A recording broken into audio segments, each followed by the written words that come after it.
Educate engine में आपका फिर से स्वागत है।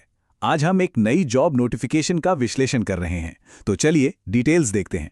आज हम बात कर रहे हैं स्टाफ सिलेक्शन कमीशन यानी एसएससी की कंबाइंड हिंदी ट्रांसलेटर्स एग्जामिनेशन 2026 के बारे में। ये विश्लेषण उन सभी कैंडिडेट्स के लिए एक जरूरी गाइड होने वाला है जो इस मौके का फायदा उठाना चाहते हैं।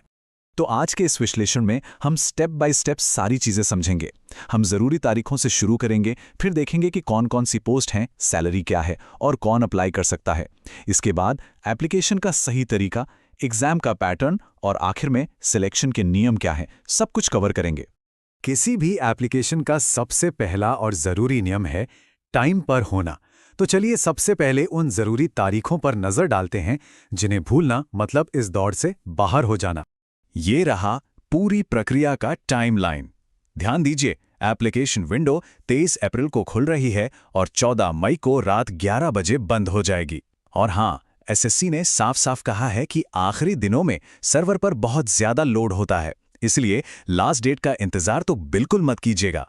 अगर फॉर्म में कोई गलती हो भी जाए तो उसे ठीक करने के लिए 19 और 20 मई का दिन मिलेगा, पर उसका चार्ज लगेगा। एग्जाम आपका अगस्त-सितंबर 2026 में होगा। ठीक है, तारीखें तो हमें पता चल गईं। अब ये जानना जरूरी है कि ये मौका असल में है क्या। इस सेक्शन में हम देखेंगे कि कौन कौन सी पोस्ट हैं, सैलरी कितनी है और सबसे जरूरी कौन कौन इसके लिए एलिजिबल है। तो देखिए, इस भर्ती में अलग अलग पोस्ट्स पर कुल 84 वैकेंसीज हैं। ये वैकेंसीज मोटे तौर पर 2 पे लेवल में बंटी हुई हैं। एक है लेवल 6 जिसमें सैलरी 35,400 से शुरू होती है। इसमें जूनियर ट्रांसलेशन ऑफिसर जैसी पोस्ट्स हैं। और दूसरा है लेवल 7 जिसमें सीनियर हिंदी ट्रांसलेटर की पोस्ट है और यहाँ सैलरी 44,900 रुपये से शुरू होती है। याद रखिए, कुल 84 वैकेंसीज हैं। ये नंबर टेंटेटिव है, मतलब बदल सकता है, लेकिन इससे आपको कंपटीशन के लेवल का एक अंदाजा जरूर मिल जाएगा। अब बात करते हैं उम्र की। ये बहुत जरूरी है। आपकी उम्र 1 अगस्त 2026 को 18 से 30 साल के बीच होनी चाहिए। सीधे सीधे कहें तो आपका जन्म 2 अगस्त 1996 से पहले और 1 अगस्त 2008 के बाद का नहीं होना चाहिए। और हाँ, रिजर्व्ड कैटेगरीज के लिए उम्र में छूट भी है, जैसे SC ST के लिए 5 साल, OBC के लिए 3 साल और PWBD कैंडिडेट्स के लिए 10 साल की छूट है। एजुकेशनल क्वालिफिकेशन को जरा ध्यान से समझिए। ये एक तरह की चेकलिस्ट है। स्टेप 1 है डिग्री की शर्त, जिसमें 3 ऑप्शन है, या तो आपके पास हिंदी में मास्टर्स हो या इंग्लिश में मास्टर्स हो। स्टेप 2 है ट्रांसलेशन की शर्त। यहां भी 2 ऑप्शन है, या तो आपके पास ट्रांसलेशन का कोई डिप्लोमा या सर्टिफिकेट हो या फिर सरकारी दफ्तर में ट्रांसलेशन का अनुभव हो। याद रखिए, स्टेप 1 और स्टेप 2 दोनों की शर्तें पूरी करनी जरूरी हैं। तो अब जब हम ये समझ चुके हैं कि कौन अप्लाई कर सकता है, तो चलिए एप्लीकेशन प्रोसेस की तरफ बढ़ते हैं। ये सेक्शन बहुत जरूरी है क्योंकि एक छोटी सी गलती भी आपकी एप्लीकेशन को रिजेक्ट करवा सकती है।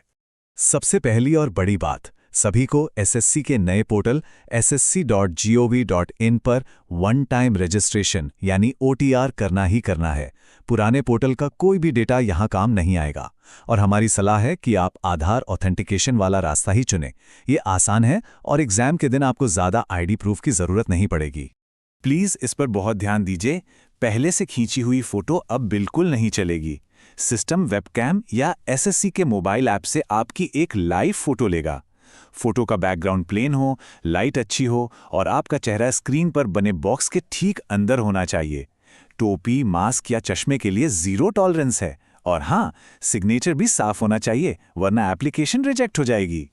एप्लीकेशन फीस 100 रुपये है। इसमें महिला उम्मीदवारों, SC, ST, PWBD और एक्स सर्विसमैन को छूट दी गई है। लेकिन एप्लीकेशन में की गई गलतियां आपको काफ़ी महंगी पड़ सकती हैं। इसे ठीक करने के लिए 19 और 20 मई को एक मौका तो मिलेगा, पर उसके लिए पेनल्टी देनी होगी। ये ध्यान से देखिए, पहली बार गलती सुधारने के लिए 200 रुपये और अगर दोबारा सुधारना पड़ा तो 500 रुपये का चार्ज लगेगा। ये लापरवाही की एक भारी कीमत है और ये चार्ज उन सभी को देना होगा जिन्हें एप्लीकेशन फीस से छूट मिली है। इसलिए अपना फॉर्म बहुत ही ध्यान से भरें क्योंकि 20 मई के बाद कोई भी बदलाव नहीं हो पाएगा। चलिए, एप्लीकेशन का काम तो हो गया, अब तैयारी की बात करते हैं। इस सेक्शन में हम एग्जाम के स्ट्रक्चर को समझेंगे ताकि आप अपनी स्ट्रैटेजी सही से बना सकें। तो एग्जाम के 2 हिस्से हैं, पेपर 1 और पेपर 2।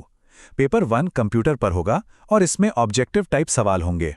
जनरल हिंदी और जनरल इंग्लिश के 100-100 सवाल होंगे और इसके लिए आपको 2 घंटे मिलेंगे। पेपर 2 डिस्क्रिप्टिव होगा, जिसमें आपको ट्रांसलेशन और निबंध लिखना होगा।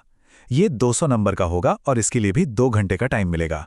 एक बहुत जरूरी चेतावनी, पेपर 1 में नेगेटिव मार्किंग है।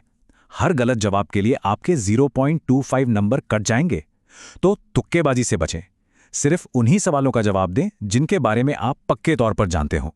जो एलिजिबल पीडब्ल्यूबीडी कैंडिडेट्स हैं, उन्हें एग्जाम में हर घंटे के लिए 20 मिनट का एक्स्ट्रा टाइम मिलेगा। और अगर कोई कैंडिडेट स्क्राइब यानी लिखने में मदद करने वाले की मदद लेता है, तो उसके लिए भी कड़े नियम हैं। स्क्राइब को भी एसएससी पोर्टल पर अपना ओटीआर पूरा करना होगा और उसकी क्वालिफिकेशन कैंडिडेट की क्वालिफिकेशन से एक लेवल नीचे होनी चाहिए। अब हम प्रोसेस के फाइनल स्टेज पर आ गए हैं। इसमें हम देखेंगे कि फाइनल सिलेक्शन कैसे होता है और कुछ खास पोस्ट के लिए क्या शर्तें हैं। ये स्लाइड उन लोगों के लिए बेहद ज़रूरी है जो बॉर्डर रोड्स ऑर्गेनाइजेशन यानी बीआरओ की पोस्ट के लिए अप्लाई कर रहे हैं।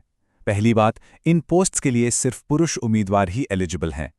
कैंडिडेट्स को पुणे में 10 मिनट में 1 मील की दौड़ पूरी करनी होगी और मेडिकल स्टैंडर्ड्स पर भी खरा उतरना होगा। और इस चेतावनी पर ध्यान दें, अगर कोई इस फिजिकल टेस्ट में फेल हो जाता है तो उसे सीधे सीधे रिजेक्ट कर दिया जाएगा, उसे कोई और पोस्ट नहीं मिलेगी। फाइनल मेरिट लिस्ट पेपर 1 और पेपर 2 दोनों के नंबरों को मिलाकर तैयार की जाएगी। सबसे जरूरी बात, फाइनल रिजल्ट में अपना नाम देखने के लिए आपको ऑनलाइन अपनी पोस्ट प्रेफरेंस जमा करनी ही होगी। अगर कोई ये नहीं करता तो उसे रिजल्ट से बाहर कर दिया जाएगा। और अगर 2 कैंडिडेट्स के नंबर बराबर आ जाते हैं तो टाई ब्रेकिंग के लिए पहले पेपर 2 के नंबर, फिर डेट ऑफ बर्थ और आखिर में नाम के अल्फाबेटिकल ऑर्डर का इस्तेमाल किया जाएगा। हमारा आखिरी सेक्शन एग्जाम के दौरान ईमानदारी और आचरण से जुड़े जरूरी नियमों के बारे में है। देखिए, एसएससी की नकल या किसी भी तरह की गड़बड़ी के खिलाफ 0 टॉलरेंस पॉलिसी है। बायोमेट्रिक और सीसीटीवी से पूरी निगरानी रखी जाती है। अगर कोई बदसलूकी करता है या नकली डॉक्यूमेंट्स देता है तो उस पर 1 से 3 साल का बैन लग सकता है। ब्लूटूथ जैसी डिवाइस के साथ पकड़े जाने पर 3 से 5 साल का बैन और हैकिंग या किसी और की जगह पेपर देने जैसे बड़े अपराधों के लिए 7 साल का बैन है।